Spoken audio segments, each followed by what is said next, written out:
welcome back to New York stage. Thank you. How does it feel?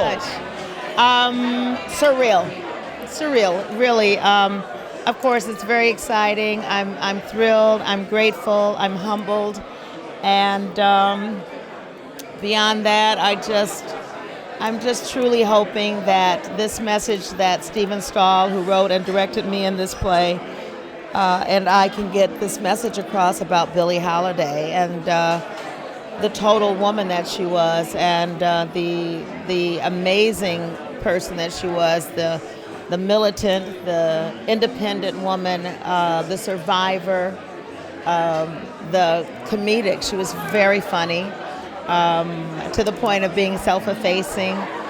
Just all of it, all of the struggles, and how she survived through all of the struggles in her life. And we're having wonderful audiences, and I'm just thankful to be back. And it's my first time doing a dramatic piece in New York, so I'm very excited about that. So take me back to the beginning of how this piece came about for you.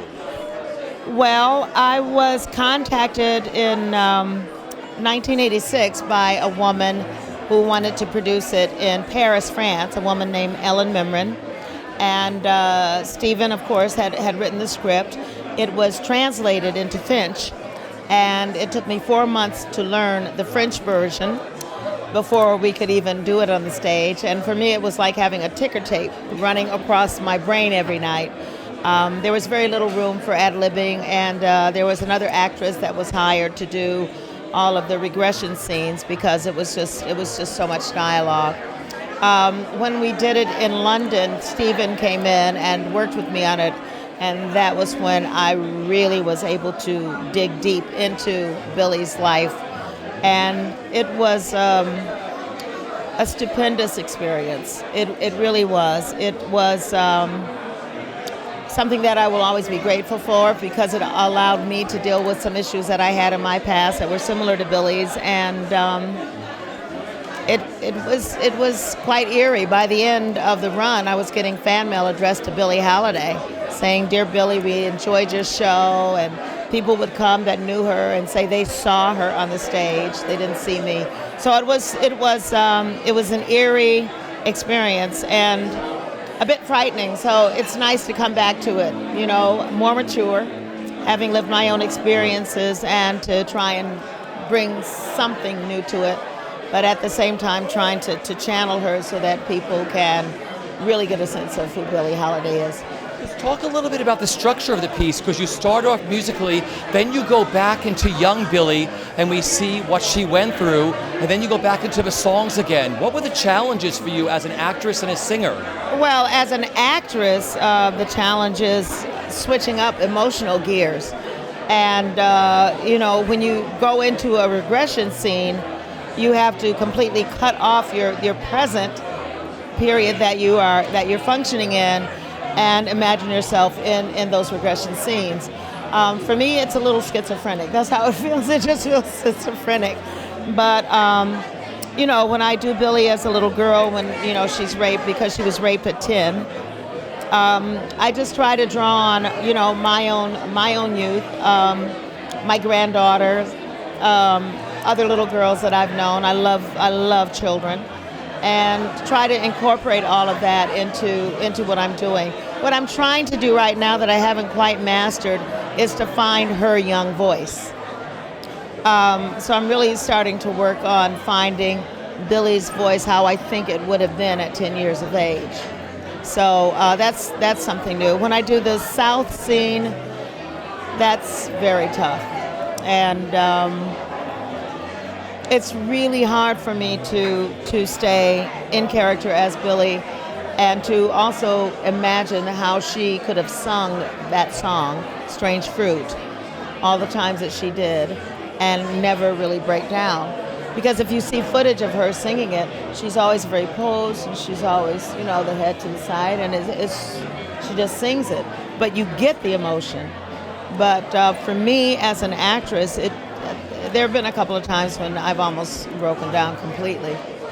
Talk about the songs you get to sing, and you sound just like her. Really? Yes, really. Well, I listened a lot to her when I did the show, the very first times that I did it. And that is something that has always stayed with me.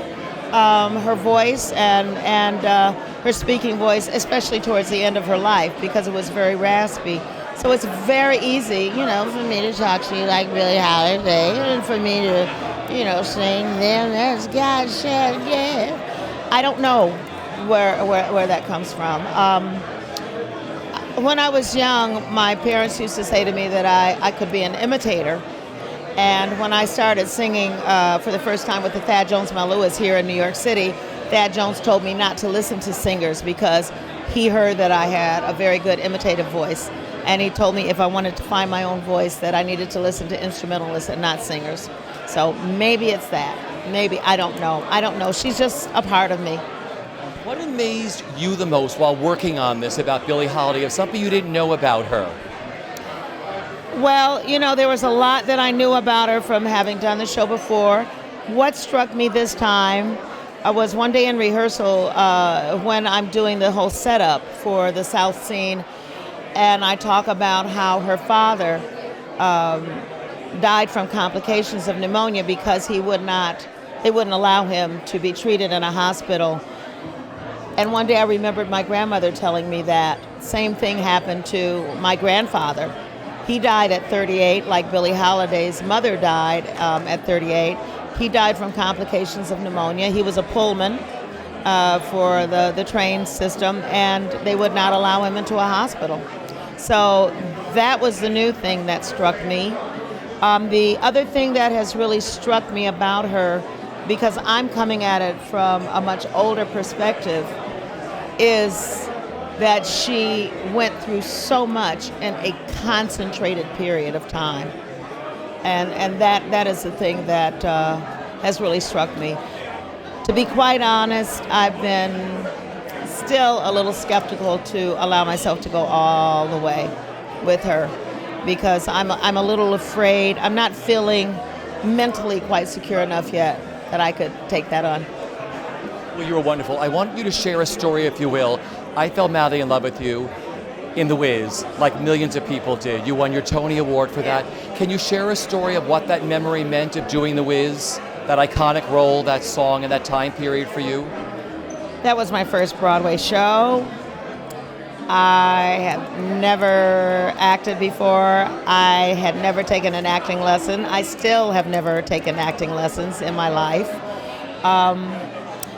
To do a Broadway show in the mid-'70s for me was like a dream come true. When I was a little girl, I used to watch all of the Ziegfeld Folly movies, and I used to dream of coming down the stairs and being surrounded by gorgeous men and being swept off my feet. And when we were in previews out of town, I was picked up and carried, and I sang Arrested Body is Arrested Mind.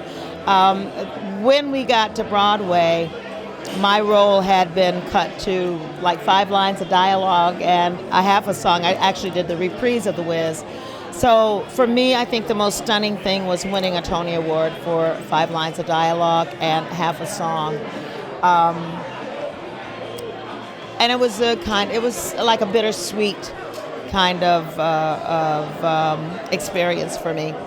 But I've always been very proud of my association with Stephanie and Ted Ross and Hinton Battle and just everybody, Mabel King, Clarice Taylor, everyone who did the show. And it will always be with me. My final question is, what's the biggest thrill for you with being back on the New York stage?